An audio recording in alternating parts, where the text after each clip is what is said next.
Hey everybody, welcome back to the AV to the 7th Power channel where we talk about all things law, true crime, and a little bit of debauchery. Today we're talking about a very serious development when it comes to the Diddy saga. Tupac Shakur's murder has remained one of the greatest unsolved mysteries in music history until now. With new federal charges looming over Sean Diddy Combs, Tupac's family has decided it's time to finally get answers. Well, in fact, there was the rumor that after Pac got killed, Puffy gave Zip $1 million that was supposed to be handed over, and Zip ended up keeping it. And I remember when I interviewed TK Kirkland, who was actually roommates with Zip at one point. They were that close. He actually said, yeah. The feds said that too. He said that shit actually happened. Well, the story that has circulated was that after Tupac got killed, Puffy allegedly gave the money I heard to Zip. Yes. And Zip was supposed to give the money to Keefe and them. Yes. But he never gave the money to him. But thank God he never gave him the money, right? Think about it. If he gave the money, Puffy will be in prison now, money for hire, a murder for hire. So thank God. It's just a true story. I'm not saying yes or no, but if he would have gave them the money, it'd have been a murder for hire and Puffy would be locked up. Yeah, FBI said that he's a dirty motherfucker. Yeah, and he even said that, like, in retrospect, that was probably the best thing that could have ever happened to Puffy. By Zip stealing the money, now Puffy isn't connected to that shit. Or else it would have been like a murder for hire or something. You know what I'm saying? The FBI said it. So the FBI told you he was a dirty motherfucker, yeah. So the FBI told you that Zip kept that money as well. They said Zip's a dirty motherfucker. Everybody crossed you. You're the last one to know every fucking thing. Even lawyers, your friends, everybody can show ass. You just don't know. Even the dudes you was riding in the car with every day, like a LoJack. What the fuck? Yeah, well, I mean, like I said, Zip had a history of ripping people off. Yeah. He never ripped me off. Well, otherwise he wouldn't have. Did he technically do? I mean, if he kept the money that supposedly. True. So actually, he ripped you off for $1 million. Yeah. If that's what happened, yeah. They sure said it. The FBI said that. The people down, U.S. attorneys, all that, they said that. Zip's a piece. They said he's a piece of shit, but I didn't ever know that he got no money, but they said he got it. Well, Gene Deal said he got it too. Oh, Kirkland, really? Yeah, everybody's, okay. Yeah. What really happened on that fateful night of 1996? And is Diddy hiding something that could change the entire narrative? Stay tuned, because in this video, we're breaking down the latest developments in Tupac's case and what the family's new investigation could reveal about Diddy's potential role. Could this be the beginning of the end for one of hip-hop's most controversial figures? Well, Keefe talked about, various meetings he had with Puff, and there's words thrown out, according to Keefe, that Puff said, well, I'll pay $1 million to make this problem go away and so forth. And then after, Tupac passed away, there was a rumor that a payment went, from Puffy's camp, and it was supposed to go to Keefe D and the Southside guys. And according to TK Kirkland, Zip got that money and he kept it for himself. Well, the story that has circulated was that after Tupac got killed, Puffy allegedly gave the money I heard to Zip. Yes. And Zip was supposed to give the money to Keefe and them. Yes. But he never gave the money to him. But thank God he never gave him the money, right? Think about it. If he gave the money, Puffy will be in prison now, money for hire, a murder for hire. So thank God. It's just a true story. I'm not saying yes or no, but if he would have gave them the money, it'd have been a murder for hire and Puffy would be locked up. Now, you had mentioned something about a check. Can you talk about that? Yeah, I could talk about it. I mentioned it on Doggy Diamond platform, and I had, I told MREC and some other people, if anything happened to me, this is all what happened. They got the whole tape. They got everything that, that went down or whatever like that I said, and I've already said it. What happened is that you had to understand who Zip was. Zip was a mastermind, a gangster, a pimp, a hustler, and he had more game than Kellogg had flakes, brother. You understand?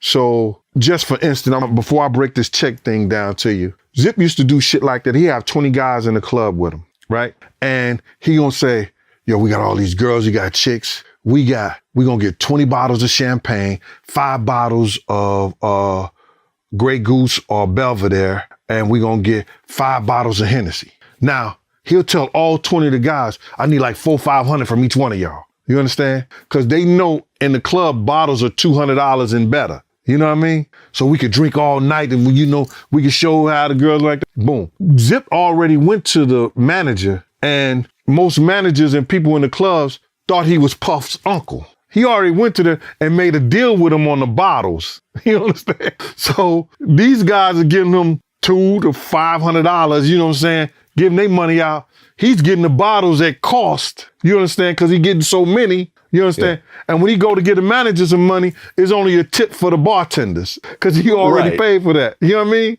Right. And to expand on that, when I interviewed Mike Tyson, he went into this whole story about how he was hanging out and Don King showed up with $600,000 in cash for a fight. And Zip basically finessed Don King out of that $600,000, basically grabbed the money and shooed Don King out the room before any contracts got signed. And basically the two of them spent that $600,000 themselves. Zip took the $600,000. Really? Yeah. From who? From Dom, when he came in with the money, he was trying to do something, and then Zip said, thought, let's come back later and we'll talk about that. He just walked him out. He said, hey man, let me get some of that money to pay some people. I got to pay these things. He thought, come back. He's come back. And you never met, have you? I haven't, no. Zip is such a gentleman.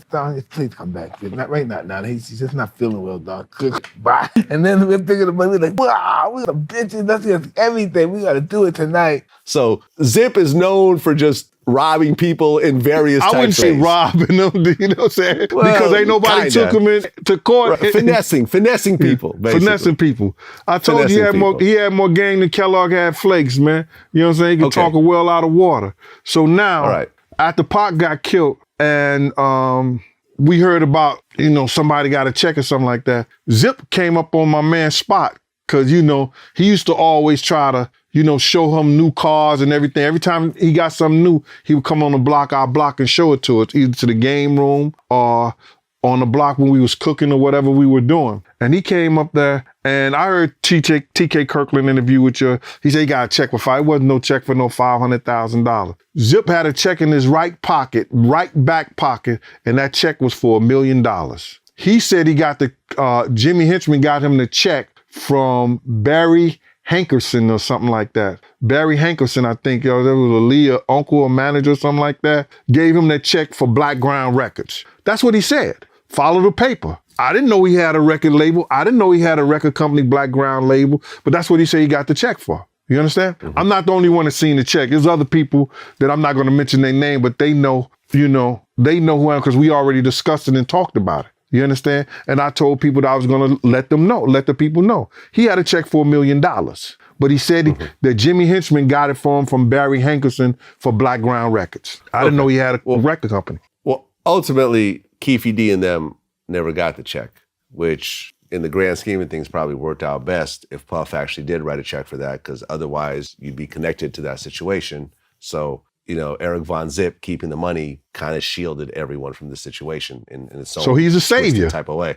Yeah, in a way. He's a savior. Yeah, and rest in peace, Eric Von Zip. He ended up passing away some years later, I think, from cancer. Right. So whatever stories Zip has essentially died. But that's crazy. That cancer. That cancer didn't show up until after he got shot. Mm. Yeah. It was crazy. I used to work this club. See, everybody trying to say I didn't know Zip. I knew Zip just like I knew the back of my hand. I think I even told you how for my birthday he brought 2 prostitutes up to me and be like, yo, here go chocolate, here go vanilla. He was holding them like this. He's like, here go chocolate, here go vanilla. It's your birthday. You can have them both and be greedy. Or you could take one or I could take one. I say, yo, I'm good. I'm good. You can have the room. And I went down to the tour bus. He was general like that. He ate my food. I love to cook. I used to cook for everybody on the block. You know what I'm saying? He used to come eat our food. We used to make fried turkeys from macaroni and cheese, greens, cornbread, all that shit like that. And Zip used to always come down. We knew him. You know what I'm saying? When he had an issue or problem, you understand? It's people in Slick and the family that he called to make sure that he wouldn't have no problems. You understand? So I knew Zip very well. You know what I mean? I worked at his club. Tupac Shakur's tragic death and a drive-by shooting in Las Vegas has haunted his family and fans for nearly 3 decades. Theories have swirled, fingers have been pointed, but solid evidence linking anyone to the crime has been elusive. For years, Diddy's name has been whispered in the background, but no official investigation has ever directly implicated him until now. You made a comment saying that you want to see how serious the Vegas PD is going to take this case. Because Keefe D is people that he name dropped that you want to see if they're going to investigate? Yeah, absolutely. That's why I'm curious to see how they plan to deal with the case, because he, in his own admissions, mentions other people. You know, are they going to say what happened to these people? Yes, Puffy being one of them. I don't know where that's going to lead, but I do believe there were accomplices. And I don't think all of them have been looked at.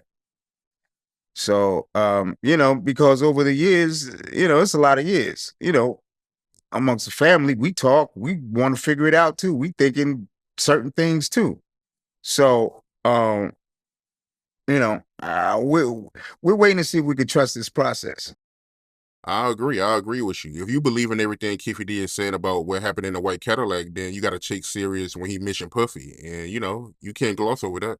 Affirmative. It's like they said they brought the indictment because of his own words. Well, in his own words, he said a whole bunch of shit.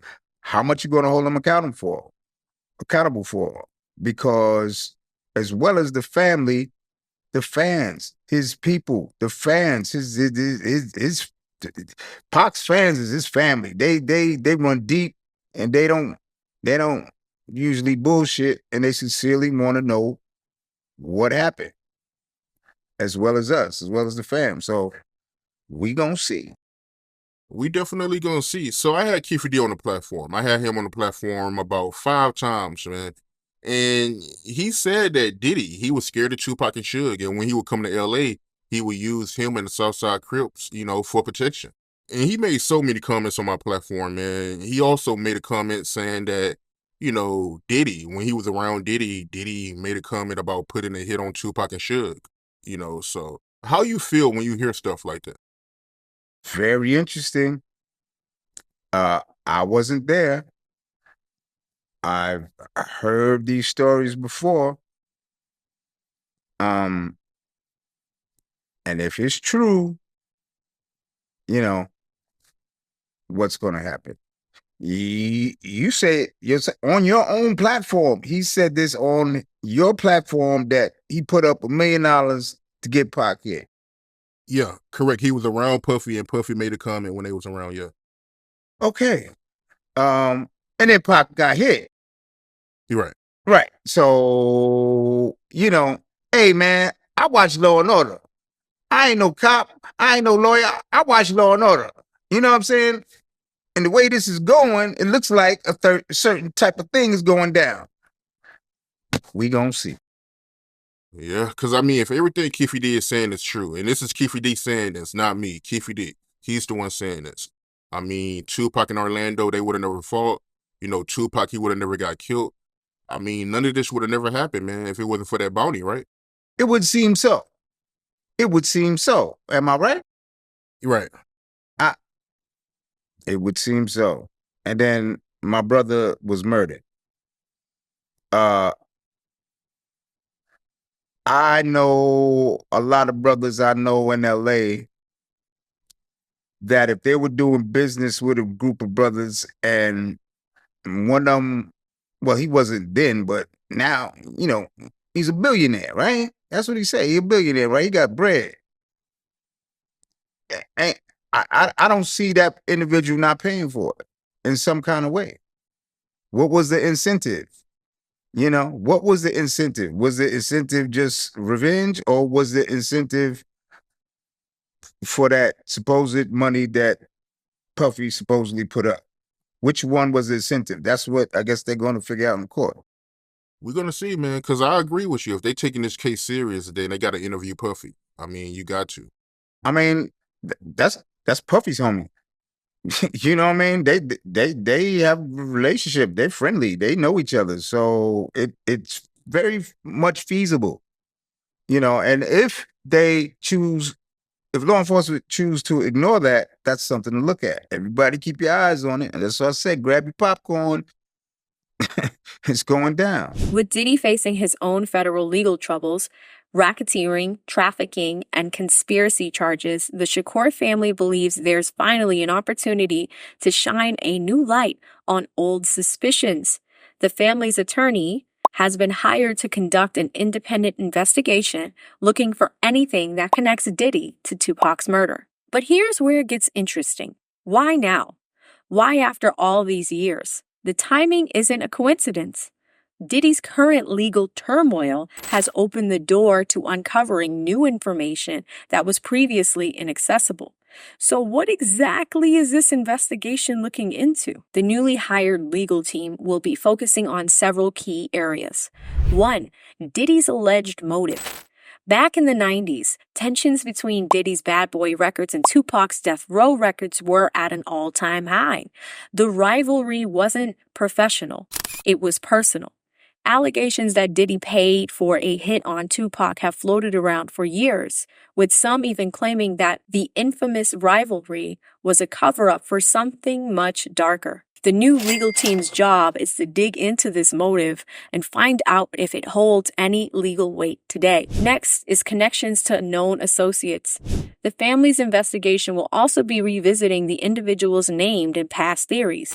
People like Dwayne Keefe D. Davis, who was recently indicted for Tupac's murder. Keefe D. has been vocal about Diddy's involvement in the interviews, but is there more to the story? The family wants to connect the dots between Keefe D's statements and any potential financial transactions or communications with Diddy around the time of Tupac's murder. 3. Newly discovered evidence. Technology has come a long way since 1996, and so have investigative techniques. The team is combing through old tapes, phone records, and any available forensic evidence to see if Diddy's technology can reveal something that was missed. Was there a call made from Diddy's camp? Was there a transaction that could point to a contract for Tupac's death? The legal team is leaving no stone unturned. This isn't just about solving a cold case. It's about rewriting hip-hop history. If the Shakur family's investigation can uncover even a shred of credible evidence linking Diddy to the murder, it could not only bring long overdue justice for Tupac, but also spark a cascade of legal consequences for Diddy. Known throughout the world. His spirit, they didn't kill him. His spirit, it magnified. It's just that what he could have did in the human form if he was still around. The people he could have united. He had the money. He wasn't Malcolm, even though he believed in what the thing Malcolm was saying. Malcolm didn't have no money. H-Rat didn't have no money. Black Panther Party didn't have no money. Pac, if he was allowed to continue, he would have had the money, the backing, and the notoriety to change a lot of things in this country. And they could never allow that. They never do. They never do. And he couldn't stop. And I guess neither they couldn't either. Because they killed him. Anyway, here we are. Still talking about it 27 years later. And I think that's the gift. I think that's what's special. When you walk down the street and see his reflection on somebody's T-shirt, or you pull up on the red light and you hear his music playing, it's a bittersweet gift. It's bitter that he's gone and you're reminded once again you have a dead son. But the joy is that he's being shared by the world. This late date, by this many generations. You know, the kids like Tupac. Some of them dressed like Tupac on Halloween. I saw a couple of costumes, made me laugh. So it's where we are. You know, we had a point where I just hope people talk about his spirit, what he was truly about. And not the gangbang stuff, the East Coast, West Coast, not the murder so much, not death row, the spitting, the hollering, attempted groping, what he went to jail for. What he talked about his spirit, what he believed in, how he wanted to help people, particularly his own people. But nobody addresses that. Dear Mama didn't address that. All Eyes on Me didn't address it. None of the documentaries I see address that. None of the people I see on YouTube every day, it's a new person who had maybe took a piss with Tupac in the toilet, I took a piss with her one day in the restaurant. So I connected on YouTube and talk about my experience with Tupac. People who had a party, people who in the waiting room of the hospital that particular day when he got shot. Always I. It makes me laugh. Because I was there and I didn't even see you. But that's neither here nor there. It's just everybody wants a piece of him. And I should be honored and grateful that they love him that much around the world. But it's funny sometimes. I just watch these videos. I say, well, I just watched something for 40 minutes. You didn't give me no insight, nothing about the man. All you did was tell me about how you interacted with him. Nobody really gives a fuck. Excuse me for cursing. I'm sorry, guys. As expected, Diddy's legal team is pushing back hard against these renewed accusations. His lawyers argue that this is a distraction from the federal charges he's currently facing and that the timing is purely strategic. But what they're not addressing is why these suspicions have lingered for so long. The Shakur family's move isn't just about Diddy's current legal woes, it's about putting decades of rumors to rest. If the Shakur family's investigation finds anything credible, it could have serious implications for Diddy's current legal battle. Prosecutors could use it to establish a pattern of criminal behavior. Imagine this scenario. Not only is Diddy fighting federal charges, but now there's a murder investigation in the background. This kind of pressure could make it nearly impossible for his defense team to focus solely on clearing his name in the trafficking case. This investigation goes beyond just Diddy. Tupac's murder has become a symbol of the darker side of the music industry, where feuds, power struggles, and street politics collide. What if everything we thought we knew about this feud was really a smokescreen for something much more sinister? The Shakur family's decision to hire a legal team also sends a message. They are tired of waiting for answers. This isn't just about closure. It's about reclaiming Tupac's legacy and making sure that his story ends with justice. People have taken to social media with mixed reactions. Some believe that this is long overdue, while others argue it's too late to relitigate what happened in 1996. But one person who's not staying quiet is Jaguar Wright, a former industry insider. In a recent interview, she doubled down on her claims that there are secrets surrounding Diddy that are yet to be exposed. Wright hinted at knowing more about the night Tupac was killed and suggested that this investigation could finally bring those details to light. So where does this leave us? With an ongoing federal case, a new judge, and now a full-blown investigation into Tupac's death, Diddy is facing battles on every front. About the guy, and we all waiting to see. Yeah. Like I said, everybody get your popcorn because we don't know anything, and it doesn't appear, this investigation has been robust in the smallest way. You think it was a good idea to raid the house? I have no idea. Thank you guys. Ask the Las Vegas homicide. Unless he just never cleaned up for 30 years. I don't know. I have no idea. Yeah, it's a really long time to wait. I've raised 2 children in this time. They're all adults, and their rooms are clean. Like I can't go back to see what they did 30 years ago and find. I don't know what they would find. How they could find something 30 years later, but if they did, I really hope so. They took like hard drives and stuff like that. Were there hard drives back then? Don't know. See what I'm saying? I don't know. Yeah. I just hope. And I pray that my brother's death has some justice to it. The Shakur legacy is way bigger than rap. It's way bigger than violence. It's way bigger than the story of bank robbery or things like that. The Shakur legacy is of healing and love, and the music industry should be very careful about trying to control the narrative of who the Shakurs were, because the work that our family, our parents have done is way bigger than hip-hop.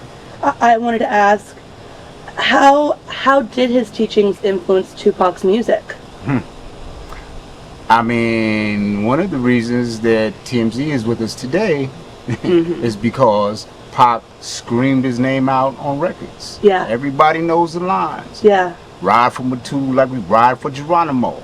That's family. The impact of this family is substantial. Yeah. And I feel like our job now is to carry it forward responsibly. You know, we have Afeni's legacy of tenants' rights. We have Pac and I's legacy of music. We have Matulu's health legacy, and you know, the positive things this family was able to produce. We want to keep pushing. Yeah. Tupac was raised by this man. So Yes. Yeah. His everything who he was formulated and sculptured by the presence and the absence of this man in his life. And so the reason why we have a Tupac is because his father was a political prisoner. His father was an activist. His father was a healer, and then taken from him, and he was left to do his best to fulfill his father's dreams. Could the Shakur family's investigation finally lead to the answers we've been waiting for? Only time will tell. What do you think? Will this investigation make a difference? Or is it too late for justice? Drop your thoughts in the comment section, and don't forget to like and subscribe if you want to stay updated on the latest twists and turns in this story. We'll see you in the next one. Bye.